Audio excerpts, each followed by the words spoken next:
Wanita itu bila mana ia benar-benar cinta sama suami, tentu dia akan berusaha untuk mewujudkan apapun yang disuka oleh suami. Tanda kutip ya. Wanita itu bila mana ia benar-benar cinta sama suami, pastinya akan berusaha mewujudkan apapun yang diingini suaminya. Membantunya. Bismillahirrahmanirrahim. Bismillah, alhamdulillah, salatu wassalamu ala rasulillah. Alhamdulillah, apa kabar Ustaz hari ini? Saya Kang Hendro. Alhamdulillah. Ustaz, Iya, lupa lagi, Masya Allah. Ini udah terlalu sering, jadi kalau Perso Antum itu langsung Ustaz gitu. Yeah. Kalau Kang Mas itu kayaknya kan sebenarnya dekat Ustaz. Ya, harus lebih dekat itu. Dekat, terus kalau di kajian tuh sering dibilangin Kang Mas gitu. Asalnya sebenarnya ya sungkan mana siapa gitu Ustaz. Kang Mas. Jadi ini melanjutkan dari podcast selanjutan yang kemarin. Kita masih akan membahas tentang kisah anjuran menawarkan dagangan bahasa kita gitu ya. Putrinya. Ya, gitu. Tafadhol Ustaz. Gini, sebenarnya semua itu adalah kembali kepada firman Allah Ta'ala. Allah Ta'ala berfirman, wa ankihul ayama minkum wassalihina min ibadikum wa imaikum. Artinya siapapun memiliki peran untuk menikahkan orang-orang yang masih sendiri. Orang-orang yang masih sendiri. Nah, ini yang mau kita bahas malam ini adalah termasuk yang dianjurkan adalah menawarkan kepada suami. Seorang istri menawarkan kepada suami, orang yang dekat dengan dia. Ini bukan horor ya. Kita baca sekarang. Ya, kalau kemarin sudah kita bahas seorang ayah menawarkan ke putrinya kepada orang yang dipandang amanah, dipandang mampu. Kan disebutkan di situ qawiyun amin. Terus juga kemarin juga sudah kita bahas tentang Umar bin Khattab menawarkan putrinya juga kepada sahabat yang sangat dia kenal. Kepada Abu Bakar, kepada Utsman, dan tidak peduli bahwa mereka sudah menikah atau belum, karena itu nomornya kesekian. Yang penting adalah calon suami putrinya adalah satu orang yang dikenal baik agamanya, bertanggung jawab, mampu melaksanakan tugas sebagai seorang suami. Dan itu biasanya lebih terbukti apabila dia sudah berkeluarga. Kalau belum berkeluarga belum terbukti. Sekarang saya akan bacakan dua kisah minimalnya di sini. Pertamanya disebutkan dalam Sahih Bukhari, ya, dalam Sahih Bukhari disebutkan dalam Sahih Bukhari. Wa fi Sahih anna Umar bin Al-Khattab wa an Ummi Habibah, ya, dari Ummu Habibah Ramlah binti Abi Sufyan. Qalat, beliau mengatakan, qultu, aku mengatakan, ya Rasulullah, Ramlah bintu Abi Sufyan, ya, Ummu Habibah, inkihi ukhti, nikailah saudariku. Kira-kira wanita zaman sekarang ada nggak? Aduh, begitu? Rame dulu Ustaz. Ya, jadi ini menunjukkan bahwa itulah tipe ibunda kita, ibunda kaum mukminat, ibunda kaum mukminin, istri-istri Rasulullah SAW. Wanita itu bila mana ia benar-benar cinta sama suami, tentu dia akan berusaha untuk mewujudkan apapun yang disuka oleh suami. Tanda kutip ya. Wanita itu bila mana ia benar-benar cinta sama suami, pastinya akan berusaha mewujudkan apapun yang diingini suaminya. Membantunya. Bukan hanya sekedar mengizinkan ya. Mewujudkan, membantu. Contoh sekarang. Hadis yang diriwayatkan oleh Imam Bukhari dari jalan Ummu Habibah Ramlah bintu Abi Sufyan. Beliau katakan, ya Rasulullah inkihi ukhti, wahai Rasulullah nikahi saudariku. Beliau tawarkan saudarinya.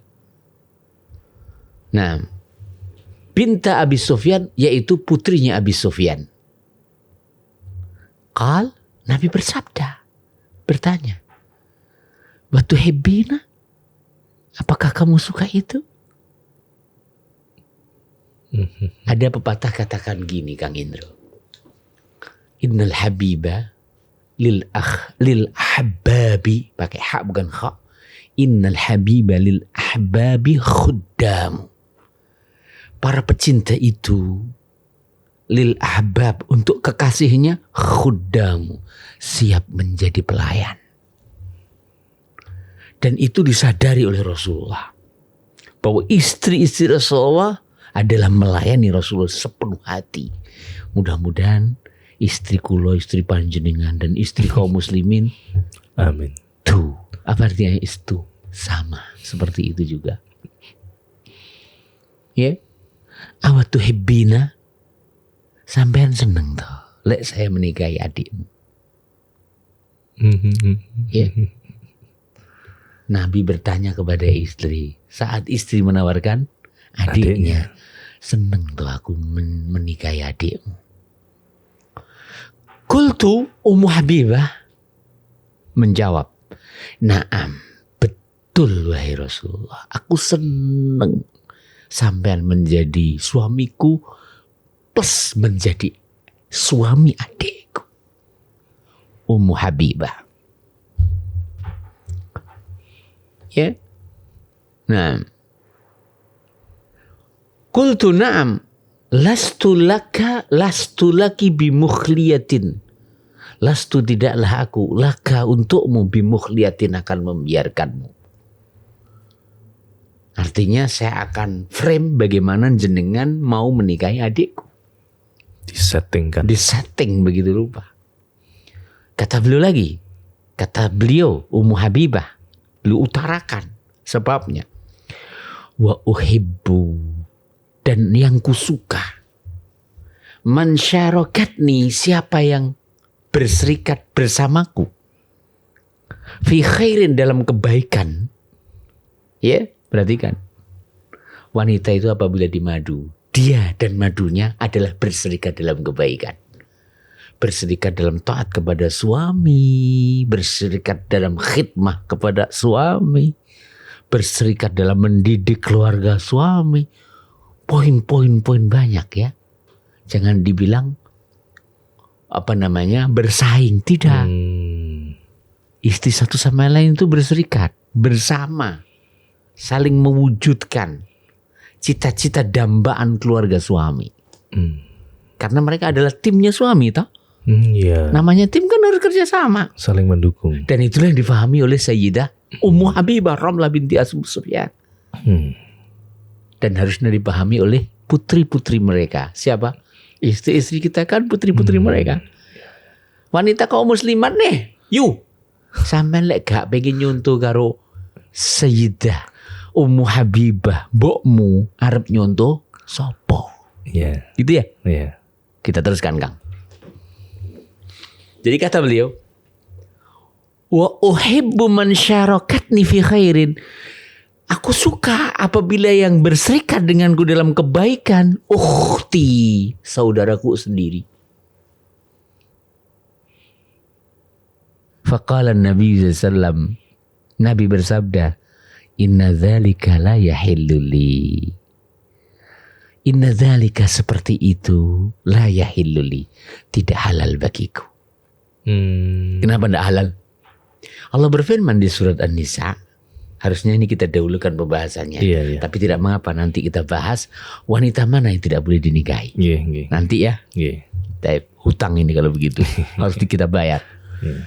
Jadi dalam surat An-Nisa itu disebutkan termasuk wanita yang haram adalah saudari istri, baik saudari sebapak, saudari kandung, saudari seibu. Kenapa? Allah berfirman wa antajma'u bainal ukhtain kamu menikahi 2 orang saudari secara bersamaan. Kalau tidak bersamaan ya silahkan, seperti yang terjadi pada Sayyidina Utsman bin Affan radhiyallahu taala. Hal yang kita ingin ambil pelajaran di sini adalah bagaimana semangatnya para istri Rasulullah untuk mewujudkan apa yang disukai oleh Rasulullah. Ya, kemudian yang kedua adalah bahwa seorang suami itu adalah harus paham bahwa istrinya benar-benar telah mencintainya dan harus segera memberikan respect apabila sang istri menawarkan sesuatu kepadanya, seperti Rasulullah SAW memberikan respect dan tanggapan kepada yang dikatakan oleh Sayyidah Ummu Habibah. Namun bersama itu, kalau seandainya sang istri menawarkan sesuatu dengan kesungguhan, dengan cinta, dengan kerelaan, namun yang ditawarkan tidak pas, maka sang suami harus menjelaskan bahwa sebenarnya saya mau, tapi kalau ini maka tidak halal. Apa maknanya? Seandainya yang lain dan itu halal, pasti Nabi akan menerima. Jadi itu didikan Rasulullah. Ketika menolak harus disebutkan alasannya. Apalagi yang ditolak adalah istri. Lu istri itu nyuwun sewu lho Kang Indro. Walaupun sing diwehne mek gedhok, kok gak ditampa. Rasane asli lek gawe kesel. Ya, apalagi yang diberikan adalah nasi goreng, terus ditambah pentol. Wah, ketika dinikmati dengan baik, namanya letih, namanya lelah itu sudah tiada. Itulah kita sebagai seorang suami, Kang Indro. Harus selalu memberikan yaitu penghargaan kepada istri atas apapun yang ada darinya, walaupun sekecil apapun. Ya. Nah, Nabi SAW sangat bersemangat menerima ini. Seandainya boleh. Ketika tidak boleh, Nabi menjelaskan, gini loh ya, itu nggak boleh. Karena dia adalah saudarimu. Sementara Allah Ta'ala telah berfirman, wa anta jma'u bainal ukhtain, ketika menjelaskan tentang wanita-wanita yang haram dinikahi. Kita tambahkan satu lagi Kang Indro ya. Tentang bagaimana seorang istri berusaha untuk mewujudkan dan membantu sang suami mendapatkan apa yang menjadi dambanya. Saya bacakan hadis yang diriwayatkan oleh Imam Muslim di dalam kitab sahihnya. Ya, dibawakan oleh Imam Muslim di dalam kitab sahihnya. Wa an Ali bin Abi Thalib radhiyallahu ta'ala anhu qala, dari sahabat Ali bin Abi Thalib radhiyallahu ta'ala anhu, beliau katakan, ya, ya Rasulullah, wahai Rasulullah, ya Rasulullah, wahai Rasulullah, ya, malaka tanawwaqa, ya, malaka tanawwaqa, tunawwiqu, tunawwaku, malaka tunawwaq, ay takhtar wa tubaligh fil ikhtiyar. Wahai Rasulullah, jenengan ini apa tuh kok pilih-pilih dan selalu pilih-pilih. Ya. Nah, fi Quraisyin, di dalam suku Quraisy, wa tada'ana, dan engkau meninggalkan kami. Faqala, maka beliau mengatakan, wa indakum syai'un, apakah memiliki sesuatu yang bisa kamu tawarkan? Jadi Rasulullah itu tidak semudah itu untuk menerima tawaran. Dan tidak semudah itu untuk mencari istri. Ya. Karena demikianlah. Ya. Semua adalah berada bimbingan Allah Subhanahu wa taala. Dan unsur dakwah itu sangat. Ya. Unsur mengikat persahabatan itu sangat. Ya. Sehingga Rasul menikahi Hafsah putrinya Umar, menikahi Aisyah putrinya Sayyidina Abu Bakar radhiyallahu taala an, begitu dan seterusnya. Ya, menikahi Ummu Habibah Ramlah binti Abi Sufyan, tokoh. Jadi semua itu ada misi di balik pernikahan Rasulullah sallallahu alaihi wasallam. Ya, demikian. Nah, saat itu Ali bin Abi Thalib itu mengatakan, ya Rasulullah, Kenapa engkau tunawik atau tunawak? Tunawik artinya engkau terlalu berlebih dalam memilih, menyeleksi. Sementara siapa sih yang tidak mau untuk menjadi mertuanya Rasulullah? Kalau dia adalah orang tua gadis tersebut, atau orang tua janda itu. Terusnya siapa sih yang tidak mau menjadi iparnya Rasulullah apabila dia adalah saudara, begitu dan seterusnya. Ya, demikian. Lalu ia katakan di sini, fi Quraisy, faqal, wa indakum syai'un, apakah kalian memiliki tawaran? Ya, qal, qultu, aku mengatakan, na'am, iya, saya memiliki tawaran dari Rasulullah. Ya, bintu Hamzah, itu anaknya Hamzah. Ya, Hamzah, paman Rasulullah sallallahu alaihi wasallam. Karena maaf Kang Indro ya, boleh orang itu menikah dengan putri paman. Putri paman adalah wanita dari segi nasab yang terdekat yang boleh dinikahi. Wanita terdekat dari sisi nasab yang boleh dinikahi adalah siapa? Keponakan. Bukan, misanan. Kalau keponakan enggak boleh ya. Kalau di kita enggak lazim, Ustaz. Kalau itu di kita nggak lazim. Nggak lazim ya? Enggak, lazim juga. Coba kita mulai. Ya. Ayo. Faqala, maka Rasulullah bersabda, innaha la tahillu li. Walaupun dia putra pamanku, secara nas Quran itu boleh, karena tidak ada pelarangan. Yang haram itu yang disebutkan, berarti yang tidak disebutkan halal dong. Innaha la tahillu li, dia enggak halal bagiku. Innaha ibnatu akhi minar radha'ah. Dia adalah saudara, anak saudara susuanku. Jadi Hamzah dan Rasulullah itu pernah disusui oleh seorang wanita yang sama. Sementara nas sabda Rasulullah SAW bahwa susuan itu bisa mengharamkan seperti mengharamkannya nasab. Inti dari ini semua, apa yang hadis kedua yang saya bacakan, bagaimana para sahabat bahkan berusaha untuk mencarikan Rasulullah Sallallahu Alaihi Wasallam, dan mereka ingin kerabat kita saja lah, jangan jauh-jauh. Ditawak-tawak nih. Kerabat kita, kerabatnya siapa? Hamzah. Waktu itu Hamzah telah meninggal dunia di perang Uhud, sehingga putrinya ditawarkan kepada Rasulullah Sallallahu Alaihi Wasallam. Satu lagi dan ini terakhir Kang Indro, tentang masalah ini, tentang masalah tawar-menawar. Ya. Kemudian di sini juga disebutkan dalam riwayat Bukhari juga, Anna ibnu Abbas qila lin Nabi sallallahu alaihi wasallam, ala tatazawwaju ibnata Hamzah, sudah. Yang kedua. Nah. Yang ketiga ini, bintu Ummu Salamah, ya. Inna dzalika la tahilli. Qultu fa innaha tuhadditsu annaka turidu an tankihi binta Abi Salamah. Jadi kembali kepada kisah tentang Ummu Habibah yang menawarkan saudarinya. Ya, Ummu Habibah itu menawarkan saudarinya. Tadi tidak lengkap saya baca ya, saya ulang kembali ke depan. Ya, Ummu Habibah tadi menawarkan saudarinya. Ya. Terus saudarinya ditolak oleh Rasulullah karena ada unsur pelarangan, wa antajma'u bainal ukhtain. Ya. Nah, ketika Rasulullah SAW menolak saudari Ummu Habibah dan terangkan karena dia adalah saudari Ummu Habibah, Rasulullah SAW menolak. Maka Ummu Habibah di sini tidak putus asa. Dia katakan gini, coba kita dengarkan. Saking semangatnya ingin mengambil Rasulullah SAW sebagai adik, suami adiknya, setelah menjadi suami dirinya.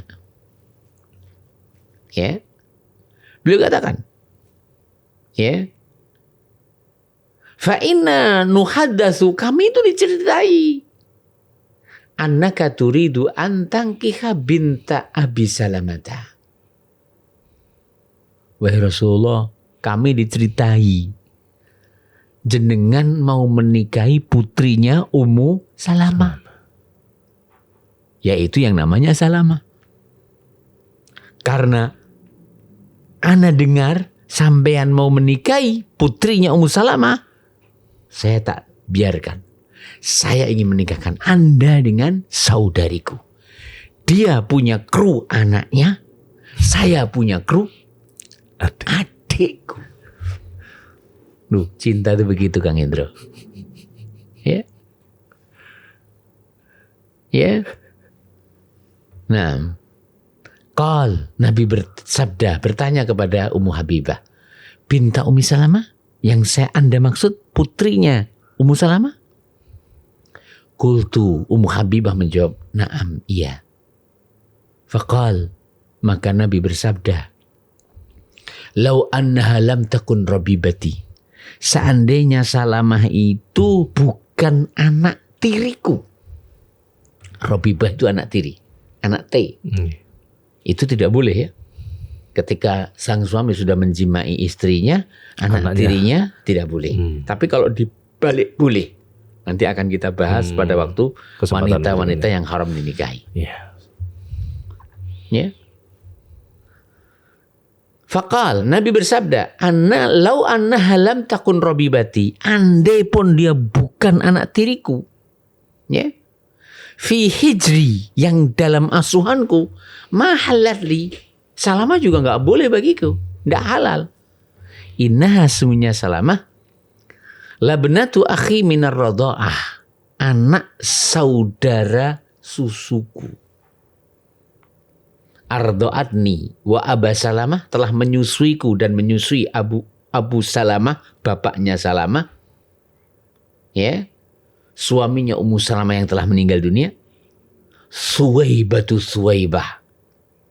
Lalu Nabi bersabda, fala ta'dhiridhanna alayya banatakunna wala akhawatakunna.